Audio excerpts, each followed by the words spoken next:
Harka fuuni daawwattootaaf dhaggeeffattoota Qaanqee Show ashamaa kan mooltan nagaan keenya akkuma beekame lama sinaalu kan jaalalaaf kan oromummaa bakka isin jirtan hundumaatti sagantaa guyyaa har'aaf jenne hundumaa qabannee gara keessan dhufneerra isinis obsaan akka nu eegaa jirtan torban kana guutuu abdii guddaa qabna har'as wantoota dubbannu hundumaa muuziqaa ce'umsaa kana booddee gama keessan furannee dhiyaanna. Chappi roba keessa jalan abbatanii sidaan gaaqaba ibiddi tuqaa jibbaa maalu tuqanii Oromoon galaana bittinsanii galaana bittinsanii galaana Oromoon galaana bittinsanii galaana bittinsanii galaana Sukidala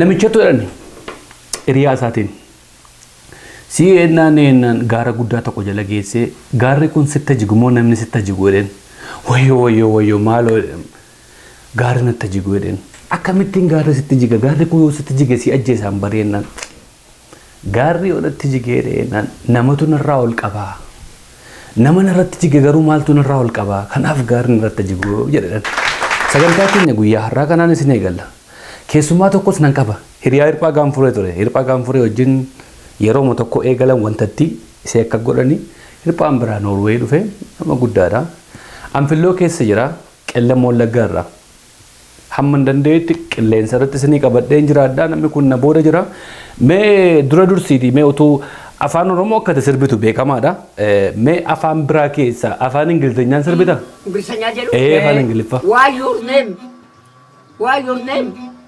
1 2 3 4 5 this is my chest this is my stomach this is my yogi rati nakati this is my neck this is my eye this is my eye this is my ear this is my stone this is my stomach this is my neck this is my ball this is my rati nakati afaan guraageo Shebolane, Badru Bolane, Mama Kerata, Mogos, Shebolane.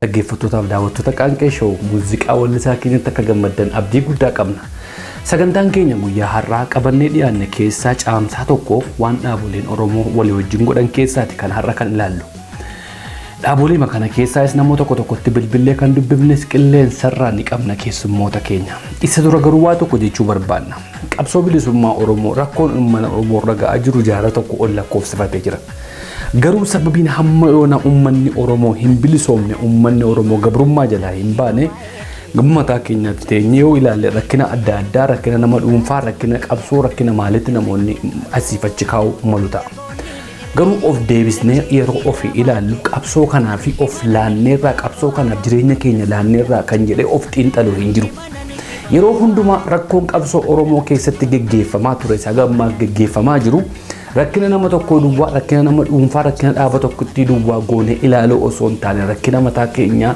goonee yoo ilaalle of deebinee of ilaalle duwwaadha Oromiyaan kan bilisoomuu dandeessu diinonni keenya har'a gosa adda addaatiin ilmaan Oromoo akkuma lafti keenya bal'aate yaadni keenyas bal'aadha yaada adda addaa qabna sababiin isaas Oromiyaan bal'aa waan taateef diinonni kanatti gargaaramuudhaaf yeroo baay'ee ilmaan Oromoo addaan nu baasu gandaawwan nu qoodu amantiin nu qooduun jaarraa kana keessa cabee jira haa ta'u malee booddana kana keessa immoo wanti xiqqoo mul'achaa jira karaa miidiyaalee adda addaa Facebook paaltookii keessatti wanti goonu hundumtuun qabsoo bilisummaa Oromootiin bu'aa buusa jennee ergi haasofne waan nuti haasofnu gadheen immoo Oromoo garaagaraa babaasu sunis yoo nu gidduu jiraate sunis akka inni rakkina fidu hin hubannu yeroo baay'ee kun maal fida diinonni keenya maqaa Oromootiin gargaaramanii wayyaaneen yeroo amma miseensolii hedduu afaan Oromoo barsiiste maqaa Oromoo jedhamu baastee fi paaltookii Facebook keessatti gallakkisuun nu gidduutti summii facaasaa akka jiranidha maqaadhuma isaan irra jiru sana ilaalla malee ergaan isaan maxxansan kun waan isa booda jiru guyyaa tokko ilaallee hin beeknu Oromoon yeroo inni dhaabbatee itti of ilaalu kana akkuma qeerroon Oromoo biyya keessaa qotee bulaan beektonni hayyoonni barattoonni Oromoo karaa hundumaatiin tooftaa addaatiin diin irratti har'a bobba'aa jiran diinnis dhaabbatee tooftaa addaatiin ilmaan Oromoo irratti bobba'aa jira. Kunis rakkoo Oromoo addaan babaasu. Maqaa isaan qaban sana ilaalla malee maqaa isaan dudduuba jiran waan tokko agarree hin beekne. Yeroonni kun halkanii guyyaa ilmaan Oromoo akka afaan isaanii tokko hin taane akka Oromoon tokko ta'e walii wajjin hin deemne shirri gurguddaa isaan yaadan gandaan nu qoodudha. Kunis waan dheengaddamattuu keessatti ta'es quba qabdu. Rakkoo kana gaafa ilaallu rakkoon kun rakkoo uummata Oromoo isa biyya keessaa otoo hin taane rakkoo warroota beeknaa nuti hayyuudha jedhee feesbuukiidha paaltookii gubbaarratti taa'e waan hin taane gallakkisu jechuudha. Nuti namoota gammachiisuudhaaf nama gammachiisuuf nama faarsuuf nama jaallanne sana fedhii isaa galmaan ga'uudhaaf waan nuti goonu Oromoo diigaa jira. Gandummaan shirri farri qabsoo Oromoo keessatti fara bilisummaa kan ta'e warroota kana duwwaadha. Har'a waan gaarii dubbanne qabsoo biyya keessaa kana utumna jenne waan gaarii kana utumne akkuma qabsoo utubaa jirru kana wanti gadheen arraba keenya keessaa ba'u sunis dhaqee biyya diigaa jira nama diigaa jira Oromummaa diigaa jira. Kaarratti dhaabbanne of ilaaluu qabna. Baay'ee nama gaddisiisa. Baay'ee nama gaddisiisa.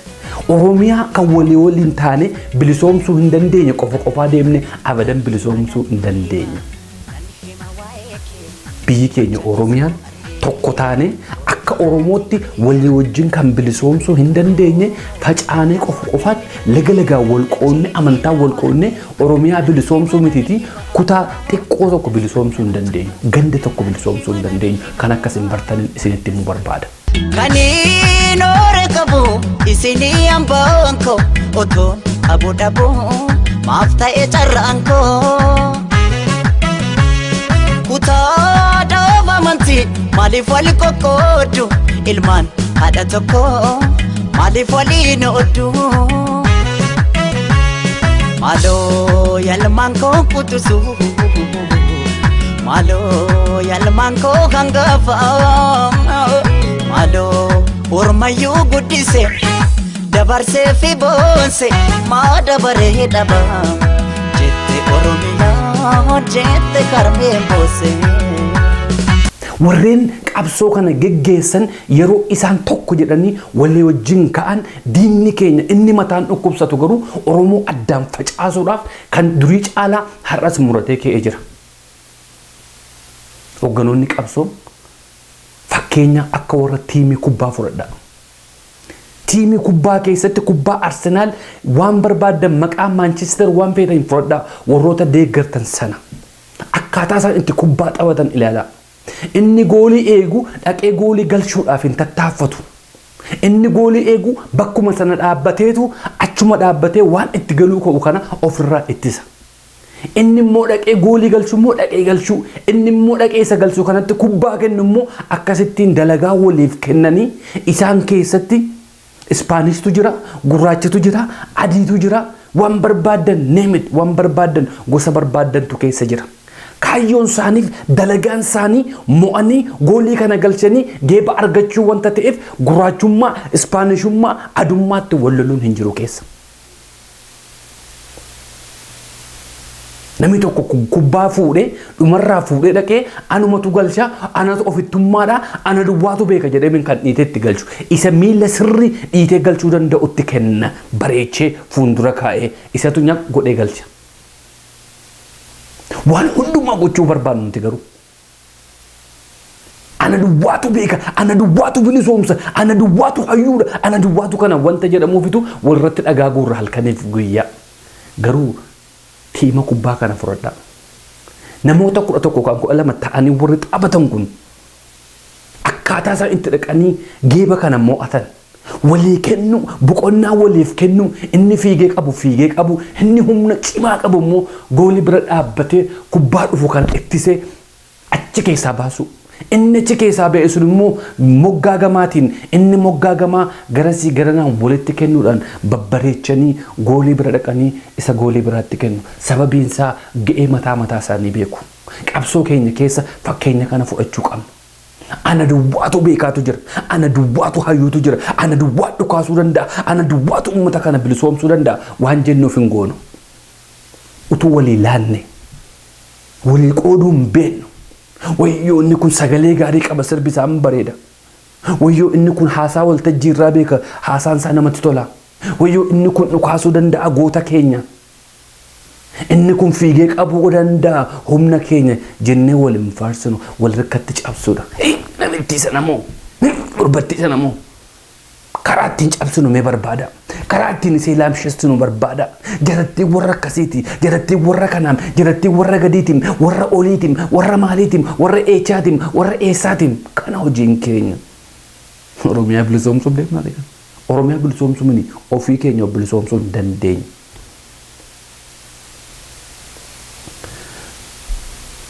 Yoo dandeesse namaan deemi yoo dadhabde nama jala deemiidha. Baalee haga boolee jechuun maaliif hafee? Biyyoo gariin osoo falmuu gariin maaliif rafee? Nura baalee kun hundi hin jiru osoo nu wal taanee garaada baalee hin jiraannu kaatti kan nu dhaalee. Biyyoo maaloo nu falmi gubbaa maaloo nu baasi haloo. Nura baalee kun hundi hin jiru osoo nu wal taanee garaada baalee hin jiraannu kaatti kan nu dhaalee. Biyyoo maaloo nu falmi gubbaa maaloo nu baasi haloo. Karaan fagaatee dubuu galamii garaana nyaatee. Biyyoo maaloo nu falmi gubbaa maaloo nu baasi haloo. Har'a dhaabolee Oromoo arfan walii galan kanan dubbise. Dhaabolee Oromoo kun waggaa hedduu dhaaba adda addaa wajjin dhaabota lammii isaanii hin taane wajjin walii galtanii uumanii walii galteen isaanii fashalaa deeme waggaa meeqa guutuu. Dhumni isaa garuu lafti rakkoon jiru waan beekaniif walii wajjin tokkummaa uummatan.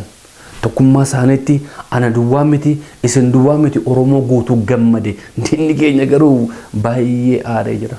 Sababiin isaa Oromoon waliigallaan diinaa fi sodaa guddaadha waan ta'eef. Gaaffilee afur duwwaan gaafadhe dhaabolee keenya. Dhaaba adda bilisummaa Oromoo tokkoomee ODF'dhaa fi kallacha walabummaa Oromiyaa bilbilee dubbiseera.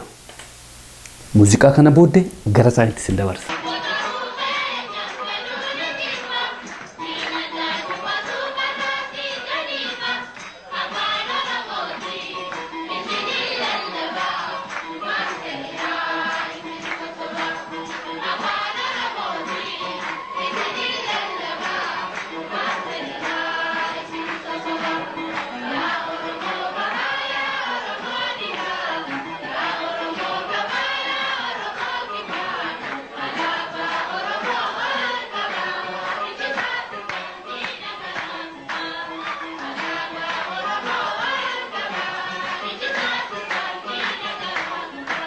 Tolee daawwattootaaf dhaggeeffattoota qaanqeeshoo muuziqaa keenyattis akka bu'aaraa jirtan abdii guddaan qaba. Waliigaltee caamsaa tokko geggeeffame yeroo darbe ta'e kanarratti maaltu akkasii waliigaltan? Maaltu gara tokkummaa kanaatti isin fide? Maaltu gara kanaatti isin dhiibe jedhee gaaffiin dhaabolee kana gaafadhe nama jalqabaa itti gaafatamaa birqii fi jaarmiyaa siyaasaa biyya alaa adda bilisummaa Oromoo obbo Odaa Xasee mee waliigaltee kanatti maaltu isin dhiibe? Maaltu gara waliigaltee kanatti akkasin dhuftan isin godhe? Egaa akkuma jettetti waliigalteen kuni seena qabeessa. Adda bilisummaa Oromoodhaa waa sadii karoorfate. Tokko waraana bifaa fi aynaan jabeeffatanii falmaa itti fufuudha.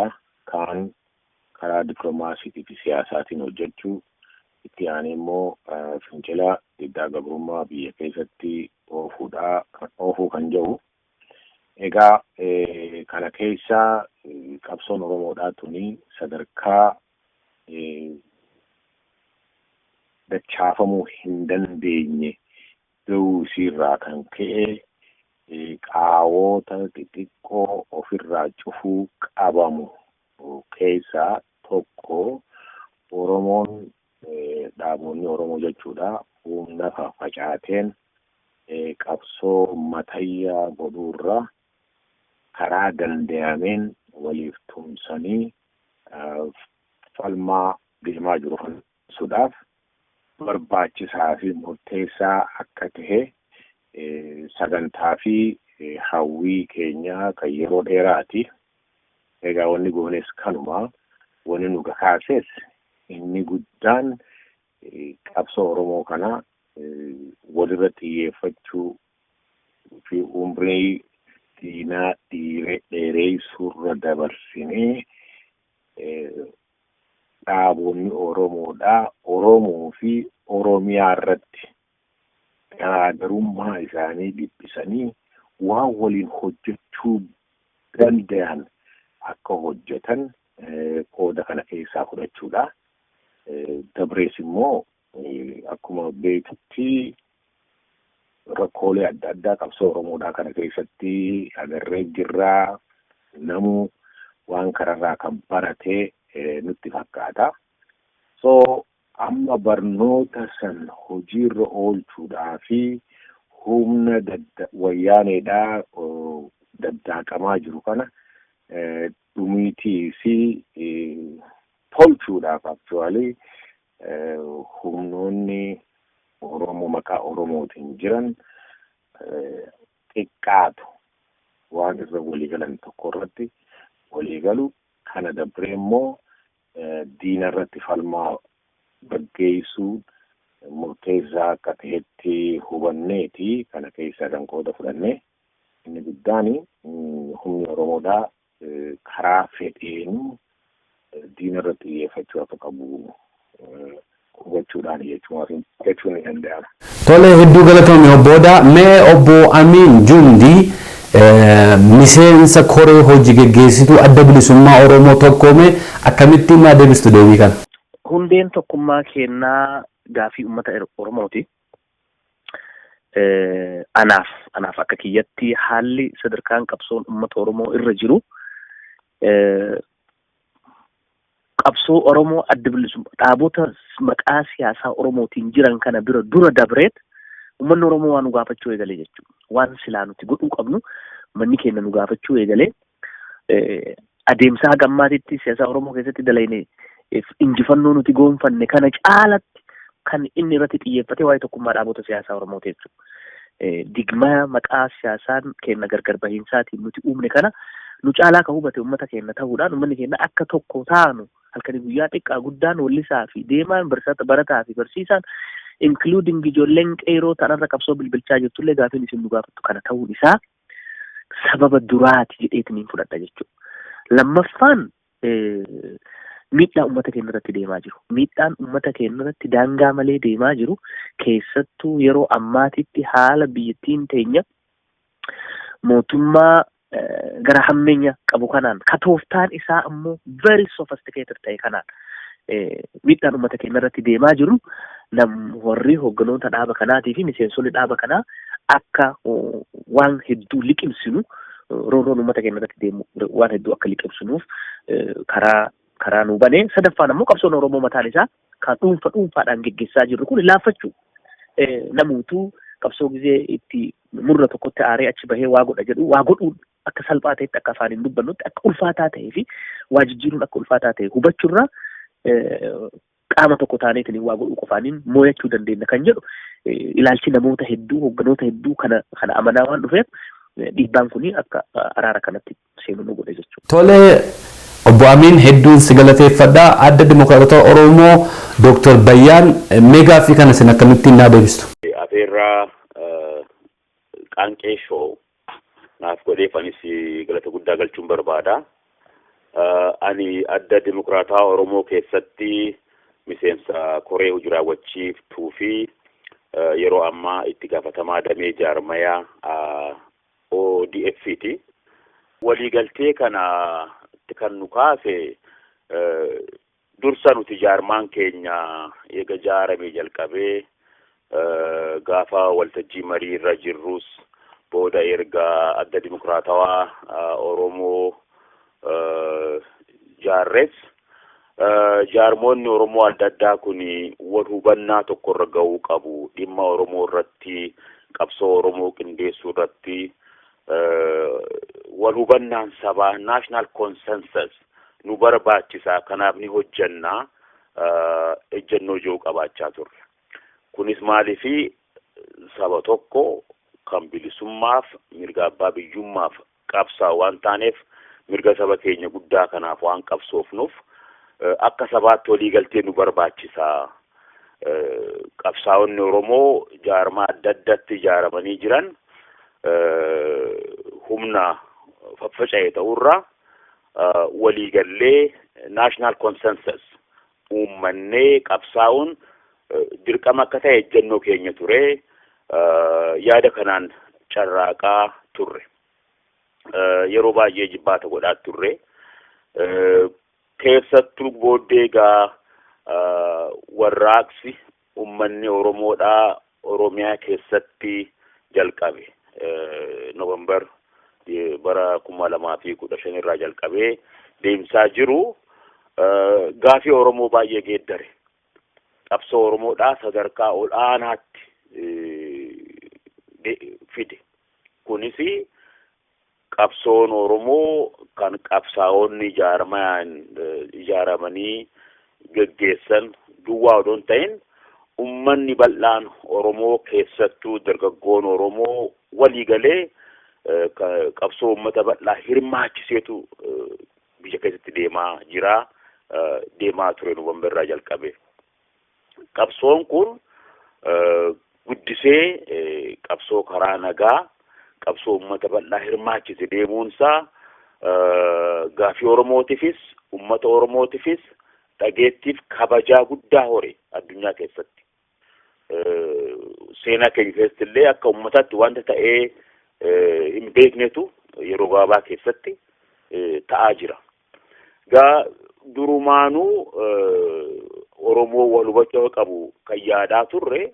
Gama keenyaa sochiin uummataa kun wal hubannoon qabsaa'otaa kun dafee sochii uummataa dhaqqabuun dirqi akka ta'e nutti dhagahamaa ture.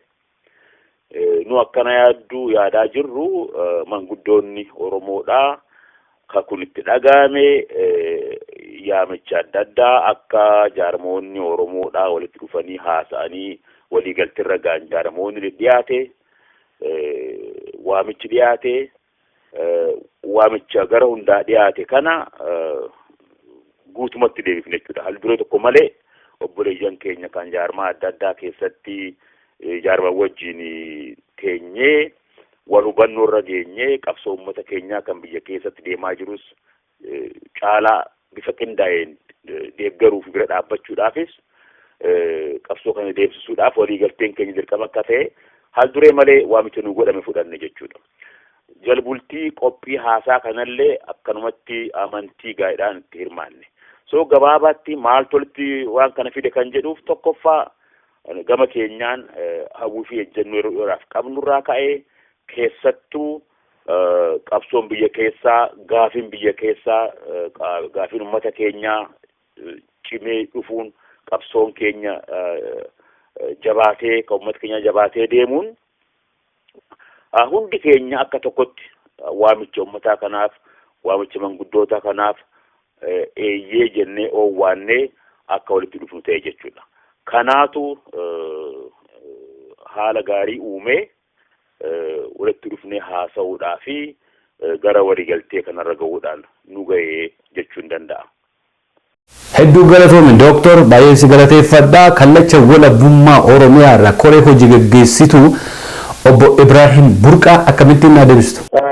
Galatoomii gaafii kanaaf nu affeeruu keetii fi galata guddaa qabdanii waliigalteen kuni agartee tokkummaan uummata Oromoodhaa murteessaadha. Tokkummaa irratti uummanni Oromoo keessattuu ji'oota 45 dabre kana yaabaa kibbaa kaabaa diina irree cabsuudhaaf gootummaadhaan uummataaf tokkummaadhaan dhaabataa ture. Kun ammoo diinni mataan akka gaccabu godhee uummanni Oromoo ammoo mataa akka ol qabatu abbaa biyyummaa isaatii fi uummatni wareegama qaqqaalee mootummaa wayyaaneedhaa humna qawweetiin ummata keenyaa dhiiga isaa jibsaa jiru gootummaan afoo dhaabataa ture. Haala kanaan wal qabate irratti uummanni Oromoo tokkummaa irratti gaafii bilbiltuudhaa yeroo adda addaa kaasaa ture. Haaluma kanaan jaarmoleen siyaasaa walitti dhufuudhaan akkuma guyyaan achirra lafa kaa'an irratti marii adda addaa godhaa turanii. Kanuma irratti marii deemaa ture kana keessatti walbannoon tokko argamuudhaaf haalli nama kakaasuu danda'e gaafii uummata Oromooti. Diina tokkummaan afoo dhaabachuun yeroo diinaa kana tokkummaan afoo dhaabachuun qabsoo uummata Oromoo tokkummaadhaan geggeessuun murteessaa ture. Haaluma kana irratti jaarmoleen siyaasaa akka walitti dhufanii hubannoo tokkorra ga'anii haala tokkummaa piroosesii irra jirraa addaa yookiin walitti makamuu walitti bakuu utuu hin taane akkamitti maal waliin hojjechuu dandeenya ka jedhu hubannoon tokko argame jechuudha. Hedduun isin galateeffadhamee akkaataa dhaaba egaa isinii uummata Oromoof hojjettu uummata Oromoo bilisoomsuudhaaf uummata Oromoo gabrummaa jalaa baasuuf qabsa'aa jirtu. Mee ergi waliigalteen keessan kun raawwate yeroo gabaabduutti yeroo dheertuu gidduutti taayim limitiin leeyoon kennuu baadhee uummanni Oromoo maal isinirraa eenyu? Mee gara ammoo gara Dr. Bayyaan ODF irraa mee akkamittiin naa deebistu? Uummanni Oromoodhaa waliigaltee keenya kana hujirra oolchinee argamuu keenya irratti accountable nu godhuu qaba. Nu gaafachuu qaba, itti gaafatama qabna jechuu kana booda. Maaliif olaantummaa uummataatti amannaa hiree isaa kan murteessu uummata Oromooti. Waadaa uummataaf galle guutuu keenya uummanni keenya nu hordofee accountable nu gaafachuu qaba jeen amanaan. Itti gaafatamummaatti ni amannaa. Obboleeyyan keenya kan walii galle hundinuu akka akkatti amanan shakkiin qabu. Gaa uummanni keenya waadaa galle waliigaltee fedhiidhaan jaalalaa itti seenne hujirra oolchinaa moon oolchinu uummanni keenya control nu godhuu qaba, accountable nu godhuu qaba. Kana nurraa eegu. Gama jaarmota waliigalleen ammatti akkama fedhettillee haa ta'u marii cimaa gooneellee waliigaltee kanarra haa geenyu garaagarummaa gargar nu baase hunda dhiphifnee waliigaltee kanarra haa geenyu amma hundi kan hubannus kan hubachuus qabnu waliigaltee kana goonee uf duuba deebii hin jiru jechuudha. Waliigaltee kana hujirra akka oolchinu uummanni keenya akka accountable nu godhu irra deebisee jedha akka nu gaafatu uummatarraa eegaa. Yoo waliigaltee kana guutuu baanne nuutu waliigaltee itti waliigalle guutuu hanqate uummanni keenya tarkaanfii fedhu ejjennoo fedhu nurratti fudhachuu hin danda'a jechuudha. Filmaata biraas barbaaddachuudhaaf ummata keenyaaf karaa saaqaa jechuudha. Nuti politically relevant taanee waamicha ummataa sagalee ummataa kabajnee fuuldura deemuudhaaf waliigaltee keenya kabajuudhaan waliigaltee keenya hujirra oolchuudhaan agarsiisuu qabna.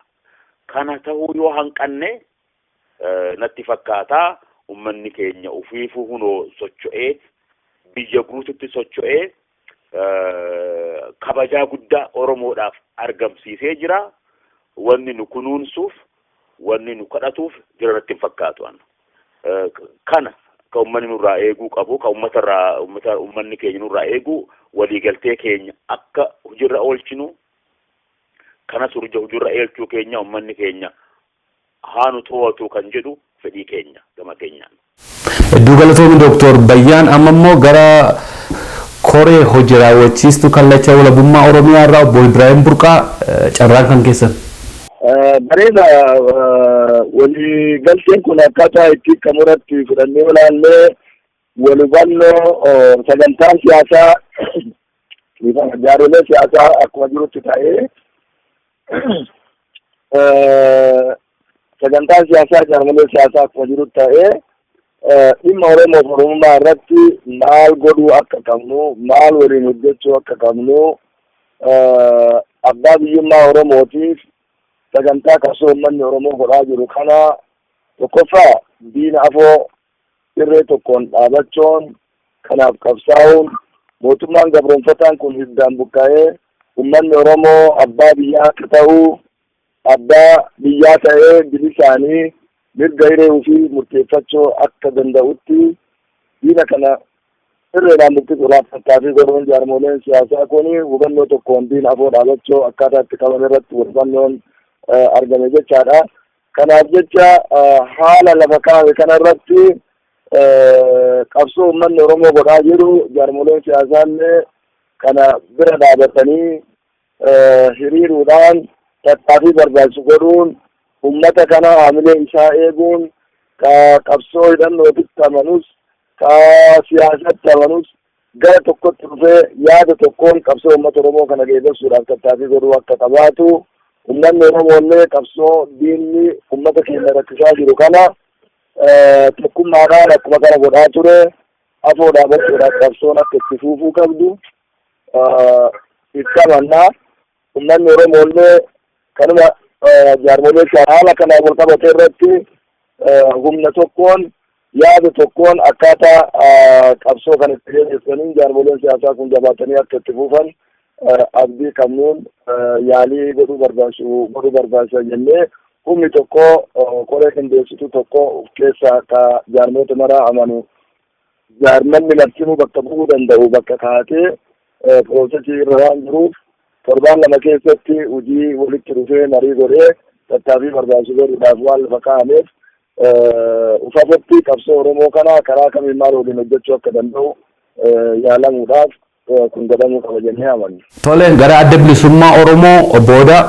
Bareeda wanni uummanni Oromoodhaan irraa eegu takkaa jijjiiramee hin beeku hamma dandeenyetti carraa'inee mootummaa dhufaa dabraa Habashaadhaa kan qabeenya isaa saamaa jiru kan mana hidhaa keessatti gidiraa meeqaatam irraan gahaa jiru kan gaafii tokko maletti ajjeesaa jiru biyyaa baqachiisaa jiru kana hiddaan buqqisanii akka uummanni hiree ofii murteeffatu taasisuudha kan uummanni irraa eegu. Nutis kanumarratti hojjechaa turre baroota dheeraa wareegama meeqaatam kafalaa turre ammaas kafalaa jirra. Egaa kun hundinuu akkuma reefu jedhetti waan amma nurraa eegu osoo hin ta'in waan duraanuu uummanni Oromoo nurraa eegu waan ta'eef jecha kana bakkaan gahuudhaaf carraa'ina. Egaa gama keenyaan murteeffanneeti baroota dheeraadhaaf wareegama meeqaatamitti kafalaa jirra. Qabsoon waan dhawaataan deemtuu bu'aa gaarii hedduu qabdii. Kanarra aannee uummata keenya hiree ofii akka murteeffatu taasisuudha. Kan uummanni nurraa barbaadu abbaa biyyummaa isaa gonfachuu waan ta'eef jecha nutis hamma maayyeetti kana bakkaan gahuudhaaf akkuma wa'aada duraanuu seennetti jaallan meeqaatamitti wareegamanitti bakka isaan itti wareegamanirraa bakka amma jirrurraa kaafnee fuuldura tarkaanfachiisuudhaaf wa'aada seennaa. Kanaas obsaa fi murannoodhaan karaa danda'ame hundaan uummata Oromoodhaa abbaa biyyummaa gonfachiisuudhaaf abbaa biyyummaa isaa akka mirkaneeffatu godhuudhaaf hojjechuudha kan irraa eegamu. Kanaas ni hojjannaa bakka kanis keenya jedheetiin abdaddaa. Hedduu galatoomii amma immoo gara adda bilisummaa Oromoo tokkoomee Bo'amiin Jundii. Akkuma reebsiin jedhe qabsoon uummata Oromoo uummata keenyatu qabsaa'ota Oromoo jedhu bira fuuldura dabraa jira karaa tokkoon yoo kalaaltu taate instead of nuti uummata kana guide goonu uummata kanaaf karaa xurree ittiin qabsaa'an xurree hamaa fi gaarii gargar baafnee uummata kana agarsiifnutti uummanni already nu dura dabree jira fakkaata. So kanaaf kan nuti goonu uf adjust of godhudha. Adjust of goonee rakkoolee keessa keenya jiru kan amma jiru kana fixannee xurree itti uummanni keenya finqil biyya keessaa geggeeffamaa jiru kana itti tumsinus ta'e egereen biyyattii teenya kan uummata Oromootis ta'e kan ollaa keenya maal akka ta'uu qabu wannaa isaa lafa kaa'uu nurra jireessu gaayidaansii isaa akka gaariitti akka duraaniin haala adda addaatiin wal hubannaan kenna waliif fakkaanne jiru san waan qulqullaa'aa ta'e uummata kanaaf lafa kaa'udha jechuudha. Kan biroo qabsoo hidhannoodha.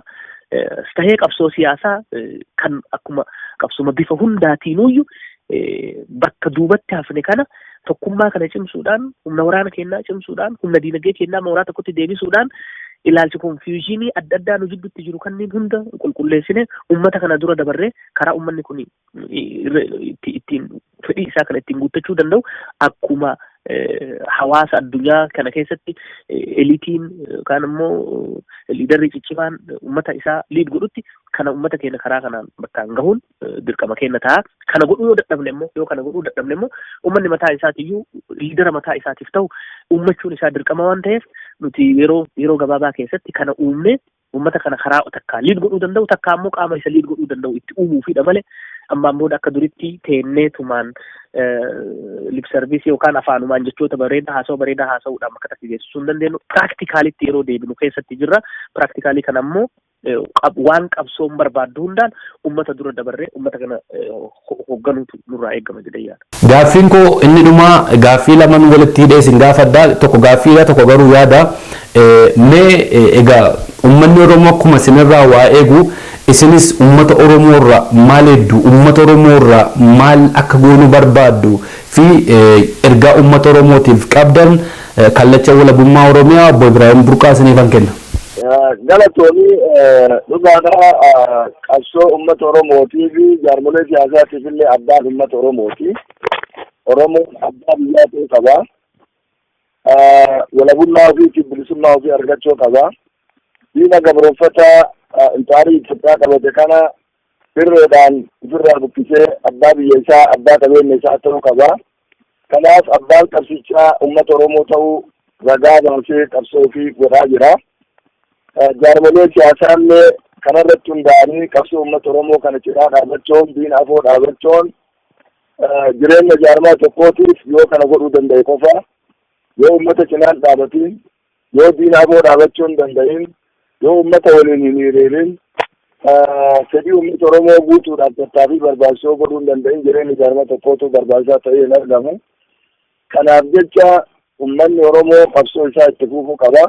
Jaarmoleen siyaasaa illee waliigalteedhaan dhimma uumanii qabsoo uummata Oromoo kana bira dhaabbachuun geggeessuun dirqama isaaniiti. Kana godhuu qabanii uummanni illee ammoo qabsicha abbaa qabsichaa ta'uu jaarmolee siyaasaa kanallee bira dhaabbachuudhaan diina kana kuffisuudhaaf Oromoon abbaa biyyaa akka ta'u abbaa qabeenya isaa akka ta'u abbaa walabummaa ofii gonfatee nagaan dhee isaa irratti akkaataa itti jiraachuu danda'utti qabsichi akka itti fufuu qabu diina kana dhaabachaan itti fufuu akka qabu qabsiin barbaachisu akka hin qabne uummanni Oromoo illee kana godhuu qaba. Jaarmolee siyaasaa illee dirqama kana bahuudhaaf waan isaan irraa eeggamu godhuu qaban jedhee amana. Tole obbo Ibraahim Burqaa hedduu galatoomii gara adda bilisummaa Oromoo tokko obbo Amiin Jundi. Ergaan kiyya guddaan yeroo hedduu namoonni ogummaa qaban namoonni miidiyaalee adda addaa hooggananii fi namoonni ogummaalee kan qabeenyaa kan diinagdeedhaa kan siyaasaa haala adda addaa qaban waan mootummaa kanarratti waa hedduu jedhama. Anaaf yookaan ammoo akka ilaalcha kan kootiitti dubbiin guddaan nuti uummanni keenyaaf dhaamu hammeenya mootummaa kanaa miidhagsanii beekuudha. Achirraa kaa'wanni hundi isaa hin mul'atu rakkoon mootummaan kuni biyyattii san keessatti caasaan inni diriirse pilaaniin inni biyyattii sanii qabu daanjirasiin jechi jedhamullee itti xiqqaata jechuu hedduu sofistikeetir kan ta'e kan miidhaan isaa har'atti hin mul'anne kan miidhaan isaa amata dheeraadhaaf lafa kaa'e kan uummata Oromoo biyyaa fi qabeenya isaa irraa laamshessee qabeenya biyyattii san hunda harka ofiititti galfatee akka nuti warri especially Kanaadaa fi North America keessa jirru arginutti jireenya uummata neetiiva biyya kanaa kanan fakkeessuuf deeman jechuudha. Gaafa qabeenyi si harkaa deeme, gaafa sistamni aangoo poolitikaadhaa si harkaa bahe, gaafa ati korporeeshinii biyyattii abbootii korporeeshiniitiif bulchuu dalaguu eegalte gaafa san wanni hundi ni bada. So kanaaf uummata keenyatti wanni nan dhaabu hammeenya mootummaa kanaa gadi fageenyaan beekuun gaafa kana beeke namni namni kana yoo beeka awarenessiin kun yoo jiraate hin dammaqa gaafa dammaqe immoo ni ijaarama gaafa ijaarame fala isaa barbaadata jechuudha. So kanaaf biyyattii san keessatti maaltu deemaa jira? Militarii kaampii isaanii keessatti maaltu deemaa jira? Meeshaa waraanaa isaan biyyattii san keessatti oomishaa jiran kana eenyutu oomisha? Ethiopian Airlines waan fakkaatu gurguddaa kana eenyutu godha? Corporationii gurguddaa isaanii eenyutu oomisha? Ooruulee biyyattii Oromiyaa qofa keessatti dachii guurachuu miti. Gambeellaa keessatti guuratan, Benishangul keessatti guuratan, biyya Afar keessaa guuratan kana hunda eenyutu oomishaa jira? Qabeenyi kun hundi oowun yoo ta'e hireen fuulduraaf Oromoon qabaachuu taa'u maali? Dalayduu corporationii kanneenii ta'uudha. So hammeenya mootummaan kun biyyattii san irratti xiyyeeffate gadi fageenyaan beekuun waan dubbii guddaadha. So uummanni keenya halkanii guyyaa kana jala deemee register godhuudhaan kara international kaampaaniitti jijjiiruu barbaadan kaampaaniilee isaanii hunda isaanii jeneraalota isaaniitu oowun godha. So kana uummanni keenya dura kan fageenyaan gabeessee beekuun step number 1. Lammaffaan waan hunda caalaa tokkummaa isaa akka amma jabeeffate kanatti jabeeffachuudha. Definitely jarmoonni siyaasaa kanarratti hedduu dadhabanii turanii hedduu waan fofokkataas goggodhaa turre. Kanarraa baree akka tokkummaan amma uummata keenya keessatti biyya keessatti ijoolleen qeerroo goote kuni jabeeffamuu akka qabu. Tattaaffii ijoolleen teenya qeerroon godhaa jiran kana qaamonni hundinuu gargaaruu akka qaban. Keessattuu warri mootummaa keessa dalagaa jiru. Ka militarii keessa dalagu haa ta'u, ka security keessa dalagu haa ta'u, ka servisiidhaan keessa dalagan haa jiraatanii uf cinaa haa laalanii guddinni namoonni aangoo politikaa san harkatti qabatan, aangoo ekonomiidhaa biyyattii san keessatti harkatti qabatan kun maal isaanirraa adda ta'anii geemii kana taphataa akka jiran kana beekuudhaan mootummaa kana akka gara lafa jalaatiin irratti dalaguudhaan ijoollee qeerroo kana gargaaran qabsoo siyaasaa fi qabsoo hidhannoo biyya keessatti gaggeeffamaatiin jirtu akka gargaaran kanaan uummata keenyatti dhaamsa godhaa fi dhaabota siyaasaa isaanii ammoo akka xurree dursanitti hin deebine. Especially diaspora kanatti jechuudha. Dogoggora haga ammaatitti goone kanatti akka hin deebine. Hogganoota siyaasaa afaan uummata Oromootitti miidiyaa irratti afaan biroo haasa'anii deebi'anii ganda keessatti waan biroo haasayan yoo ka jiraatan taate kanneen afaan qabsiisu xurreen takkattiin jirtu xurree tokkummaati karaa sanarratti dalagaa nuu jedhanii miseensonni keenya deeggartoonni keenya karaa sanarratti nu dhiibu. Karaa itti mooraa tokkotti deebinee waraana tokko jalatti hoggana tokko jalatti ittiin deebinuu irratti sanirratti uummanni keenya nu dhiibu kana akka nu milkeessanii uummata keenyatti dhaammadhaa ka biyya jiruuf ka ala jirutti illee irra caalaa ammoo isin warri miidiyaalee harkaa qabdan kun artiistonni Oromoo intellectualonni Oromoo especially biyya keessa jiran daataa biyyattii sanii ekonomii daataa biyyattii sanii kan qabeenya corporationoota haa ta'u qabeenya warra oorrota qaboonni haa ta'u waan kana akka gaariitti diteelii isaa yoo maqaan illee transfer ta'e eenyu wanni kun godhame akka gaariitti register godhanii osoo qabaachuu dandeenye isin ammoo kana saaxiluu halkanii guyyaa uummanni keenya akka waan kanarratti beekumsa horatu godhuu yoo hin danda'ame guyyaan isaa haa bubbulu malee uummanni Oromoo waan barbaadu san argachuun gaafiin tokkollee namni tokkollee kana nu dura dhaabbatu hin jiru ni moo wannan jedhee dhaabbata. ODF Dr. Bayyaan Uummata Oromoo irraa maal eegna? Uummanni Oromoo seenaa haaraa hojjetaa jira. Kunumaa addunyaan guutuun ragaa ba'ee jira. Uummanni Oromoodhaa balbala bilisummaa saaqutti dhiyaataa jira. Cunqursaa fi saamichi mootummaa cunqursaa abbaa irree TPLF illee hammaataa jira. Uummata keenyarraa kan eegnu qabsoo keenya caalaa finiinsuu malee caalaa jabaachuu malee filmaanni biraa akka hin jirre. Diinni uummata keenyarra cunqursaa saamaa jiru akka bineensaati. Yeroo garii namni sammuu qabu akkana ni godhaa laata jedhamellee bakka itti gaafachuun nama dirqufaa jira. Ta'ullee humni saba bicuu keessaa bahe kun humnaan waraanaan ummata bal'aa Oromoo abbaa biyya isaa tahuu barbaade. Ummata bal'aa Oromoo mirga hundee ta'e kan namni akka namaatti qabu barbaade. Ummata Oromoo of bulchuu barbaade. Ummata Oromoo namoota ofii filateen buluu barbaade. Biyya isaa irratti sodaa fi beelarraa walaba ta'ee jiraachuu barbaade ajjeesaa mirgoota kana waakkachaa jira. Kanaaf jecha wareegama malee bilisummaan hin dhufu, wareegama malee kabajaan namoomaa Oromoodhaaf hin dhufu. Oromoon qabsoo jalqabee fiixa akka baasu walirraa eegna jechuun hundi keenya. Nus gama keenyaan waan nurraa eeggamu dirqama lammummaa guutuudhaaf hin carraaqna. Dhaamsi an ummata keenyaaf qabu mammaaksa tokko kan gaafa duraa dubbanne irra deebi'a. Eegee qeerransaa hin qabanii, qaban ammoo gadi lakkisanii jedhama. Diina hamaa alagaa hamtu gara jabeenyaan ummata keenya saamaa jirtu rooraafnee jirra. Uf duuba yoo deebinee diinni kun caala hammaata. Saamichi, cunqursaan, dhiitamiinsi mirgoota namoomaa caalaa hammaata. Kanaaf diina madaa'e kana qabsoo itti cimsinee ofirraa kaasuu malee uf duuba deebi'uun saamicha hamaa, hacuuccaa hamaa, cunqursaa irra hamaatti nu saaxilaa uf duuba deebiin hin jirru jechuudha. Walumaa galatti ummata Oromoo hundaaf kan hin dhaamu ergaan dabarsuu barbaadu.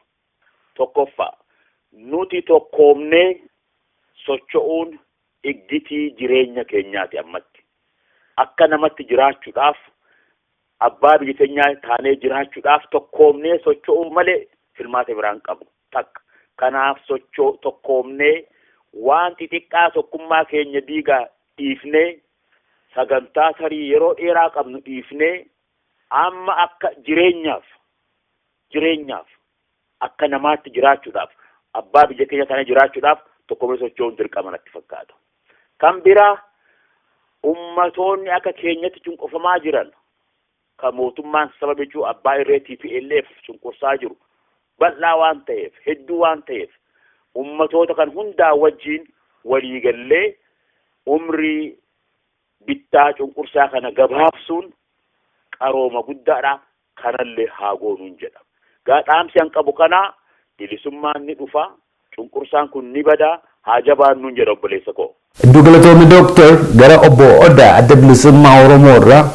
Bareeda galatoomii akkuma ilmaan Oromoodhaa waa hedduu nurraa eeganitti nutis waa hedduu isaan irraa eegna. Dirqama keenya bakkaan gahuudhaaf gargaarsi uummata Oromoodhaa murteessaadha. Oromoon heddummina isii kan yeroo tokko tokko ittiin boontu, kan yeroo tokko tokko immoo humnaa fi saba bichuudhaan gabroomuu isiirraan kan ittillee saalfattu. Kana amma sadarkaa humnatti jijjiiraa jirti, jijjiirtees jirti. Uummanni Oromoodhaa bahaa dhihaa kibba walumaa galatti Oromiyaa hunda keessaa sosso'ee gabrummaan nu gahee jechaa jira. Eega kana taate kan hafe qabeenya keenya humna taasisuudha. Kanaaf Oromoon qabeenya qabdi, Oromoon dandeettii qabdi, Oromoon lafa mijaawaa qabdi, badhaatuu qabdi. Kanaaf wanti nuti uummata Oromoo irraa eegnu kanneen falmaa diinaarra jiran kana karaa danda'e hundaan akka bira dhaabbatan irraa eegnaa. Wanni isaan gaafannus kanuma humna taanu malee mootummoota yookaan immoo sirna dhufaa dabraa kana ifirraa buqqaasuu akka hin dandeenye hubatamee gargaarsi isaanii akka nurraa hin cinne waamicha goonaa. Karaa birootiin immoo qeeroon biyya keessa jirtu, uummanni Oromoodhaa kan biyya keessaa rasaasaan malee diina dura dhaabbataa jiru kun hundinuu rakkoon meeqaatan irra geessullee haaluma qabsoon qabdu waan ta'eef jecha falmaa isaa akka itti fufu, akka addaan hin cinne wayyaaneen rom'aa jirti, sheek godhaa jirti. Kanaaf kana kamaayii godhuudhaaf walumaa galatti qabsoo bilisummaa Oromoodhaa kana gargaaruun irraa eegama, jabaachuun irraa eegama, qabsoo kana itti fuudhaatu irraa eegama. Kanammoo gochuudhaaf akkuma ammaan tanaan dura godhaa turanitti itti fufiinsa barbaada. Nu gargaaraa jenna. Nutis wa'ada keenya kanammoo bakkaan geenya jechuu itti dhaamuudhaan barbaada. Uummanni Oromoodhaa qabeenyaas dandeettis waa hundaa ni qaba akkuma harreen kun tana jeetti. Kana yeroon hojiirra oolchinu ammaan ja'a nuti gama keenyaan uummanni Oromoodhaa hiree ofii murteeffatu malee, uummanni Oromoodhaa abbaa biyyaa ta'u malee, biyyattii san keessa dhiisi gaanfuma Afrikaa keessattuu nagayni argamuu akka hin dandeenye addunyaas beeksisuu qabna. Wayyaanees dirqiidhaan liqimsiisuu danda'uu qabna. Kanaaf nu bira dhaabbadhaa, jabaadhaa, haa jabaannu, injifannoon teenyaan ja'a galatooma. Horaa bulaa hedduun isin galateeffadha. Dhaaboleen Oromoo horaa bulaa guyyaa biraa sagantaa biraa walitti deebina. Maaf wal sagaala maaf deemsa wal dhorkina rakkoon keenya cimaan kana waliif yaanne waliitti yaanne malee dubbiin keenya badii dhalee. Maaf wal sagaala maaf deemsa wal dhorkina rakkoon keenya cimaan kana waliif yaanne waliitti yaanne malee dubbiin keenya badii dhalee. Maali ne dhugaansa maali ne naangalle waansa walii keenya walubee fagaanne galman geenye xinnaanne suuqa teenye maal walii faasaaq nu kara lammii koo wal marara.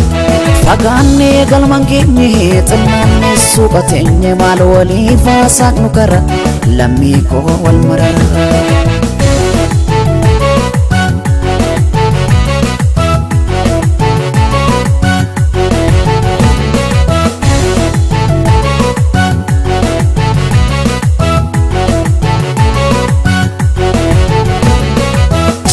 Walgaanna hunduu keenya dubbii fintoluu miira hoo edhaamote boroobbite qulqulluu waliif gadda farrisa bari'uu waliif jibbee jabaadhu xiddoo maqe kana cimee na dhibee